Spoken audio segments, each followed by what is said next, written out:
ఆవేదనతో తొలగిస్తున్నారు. మరి మూడో స్థానానికి పరిమితం అవుతామని ఏమాత్రం ఎక్స్పెక్ట్ చేయలేదంటూ కూడా డిఎంకే కార్యకర్తలు వాపోతున్నారు. మరోవైపు మీరు అన్నట్లుగా విజయ్ ఇంటి వద్దైతే భారీగా పోలీస్ బలగాలను పెంచారు. అదనపు కేంద్ర బలగాలు కొద్దిసేపటి క్రితమే విజయ్ ఇంటి వద్దకు చేరుకుంది. అక్కడ కూడా పెద్ద ఎత్తున ఆయన జస్ట్ పహారా కాస్తున్నారు. అయితే విజయ్ ఇప్పటి వరకు బయటకు రాలేదు. ఎందుకంటే ఆయన పూర్తిగా కౌంటింగ్ స్థలాన్ని పరిశీలిస్తున్నారు. ఆయా నియోజకవర్గాల్లో ఎక్కడ లీడ్ ఉంది, ఎక్కడ ఎంత లీడ్ ఉంది, ఇంకా ఎక్కడ మనం ట్రయల్లో ఉన్నాము లాంటి అనేక అంశాలను ఆరా తీస్తున్నారు. ట్రెండ్స్ అంతా కూడా పూర్తి స్థాయిలో గమనిస్తున్నాం. ఇప్పుడే ముందుకొచ్చి ఏం మాట్లాడకుండా ఇంకో గంటన్నర సమయం వేచి చూడాలని చెప్పి ఆయన కాస్త సహనంతోనే విజయ్ ఉన్నట్టుగా తెలుస్తుంది. విజయ్ ప్రభంజనంలో రెండు ఫ్యాక్టర్లు ఎక్కువగా చెప్తున్నారు. అది ఎంతవరకు నిజం? మీరు అక్కడే ఉన్నారు కాబట్టి చెప్పాలి. ఒకటి, మహిళా ఓటర్లు మ్యాక్సిమం విజయ్ వైపు వెళ్ళారని. రెండోది, జెన్జీ 18 to 25 years 30 years వాళ్ళు కూడా విజయ్ వైపే మొగ్గు చూపారని. ఆ ఓటర్ల ఎఫెక్ట్ వల్లే విజయ్కి ఇలాంటి ప్రభంజనం ముందుకు పోతున్నారు. ఎందుకంటే సాంప్రదాయ ఓటర్లంతా డిఎంకే వైపు ఉంటారు.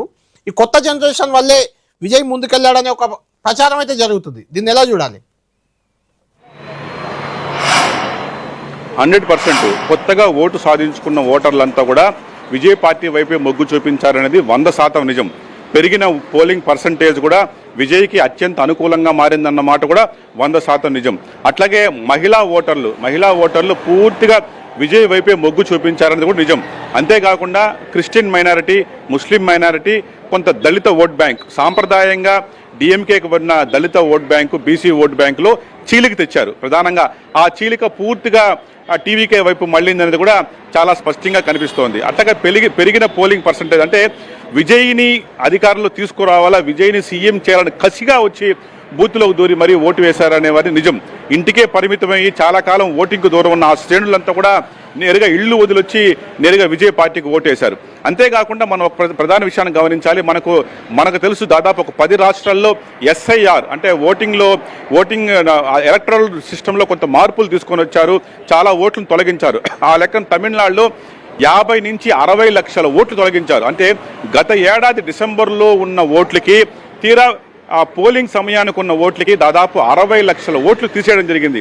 ఇవన్నీ కూడా డూప్లికేట్ ఓట్స్, నకిలీ votes, fake votes, transfer votes అనే ఉద్దేశంతో పెద్ద ఎత్తున ఎలక్టరల్ ఓట్స్ అంతా తొలగించారు. స్టాలిన్ దీనిపైన మొదటి నుంచి కూడా పెద్ద ఎత్తున ఫైట్ చేస్తున్నారు. ఈవెన్ చాలా రాష్ట్రాల్లో జరిగింది.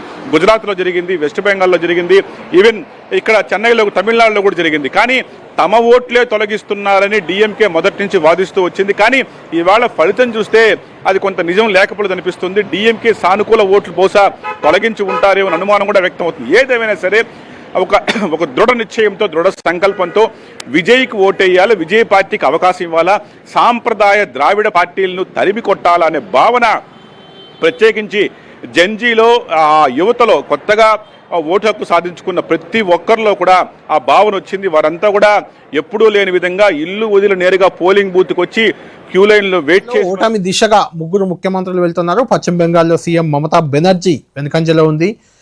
మరోసారి అక్కడ లీడ్లో సువేందు అధికారి ముందుకు వచ్చాడు భవానీనగర్లో.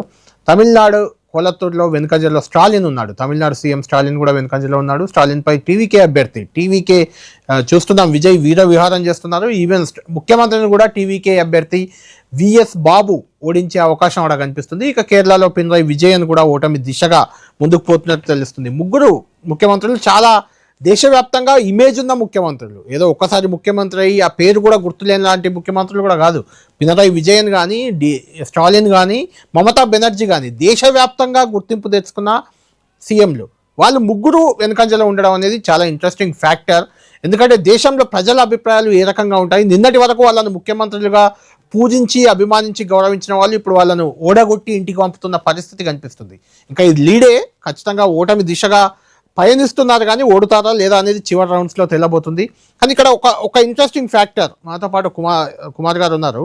పశ్చిమ బెంగాల్ ఖచ్చితంగా చెప్పుకోవాలి మమతా బెనర్జీ అంశాన్ని. ఎందుకంటే సువేందు అధికారి ఒక ఫిగర్ అది. అక్కడ మమతా బెనర్జీకి రైట్ హ్యాండ్లా ఉన్నాడు టీఎంసీలో. సెకండ్ మమతా బెనర్జీ తర్వాత సువేందు అధికారి. ఆయన బీజేపీ ఏదో రకంగా మొత్తానికి కేసులు పెట్టిందో ఏదో చేసింది. అప్పుడు గత ఎన్నికల్లో క్యాచ్ చేసింది, తెచ్చింది. నందిగ్రామ్లో మమతా పైనే పోటీకి పెట్టారు, మమతాను ఓడించారు. ఊహించని పరిణామం అది. అప్పుడు సీఎం మమతా బెనర్జీని సువేందు ఆమె సీట్లోకి వెళ్ళి నందిగ్రామ్ వెళ్ళి మరీ ఓడించి వచ్చాడు.